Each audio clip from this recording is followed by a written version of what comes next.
So once you log into the Chaos Center, it will first ask you to create an Chaos infrastructure in environment. You can click it here and start creating environment and then enable the Chaos Center. But in this video, I'll give you an overview of the entire Chaos Center, what it is and how can you use it. So we'll start with an overview. Here you'll see all the data related to all the Chaos experiments that you have performed, all the infrastructures and Chaos hubs that you have over here. Then we have Chaos experiments where you can create and schedule your Chaos experiments. Then we have environment, which we just discussed. Then we have this environment, which we just discussed. So you create Chaos infrastructure inside of your environments. We'll be talking about all of these in detail in later videos. Then we have resilience probes, and here is where you can create new probes of different types.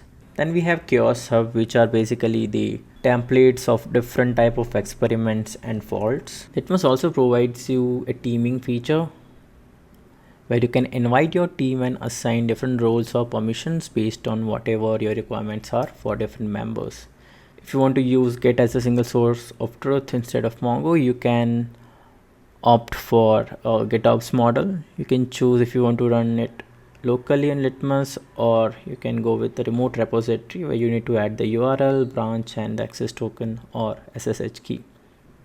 Also, if you want to use your own images and do not want to use the default images provided by Litmus, you can choose use custom values and add your custom image registry and repo over here. Then if you go to the bottom left, here you'll see the basic information. If you want to update your basic information over here, you can do that. Here you can get your API tokens and then projects you have joined as a user or as an admin. Then you can see the pending invitations over here. There is a user management section also. So this is where you can add more users as well from here.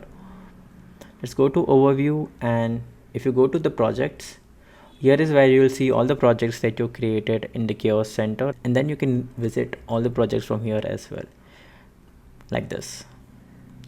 Alright, so this was a basic overview. So now next up, let's learn how to create environments and create Chaos infras inside of environment and then deploy it in the Kubernetes cluster.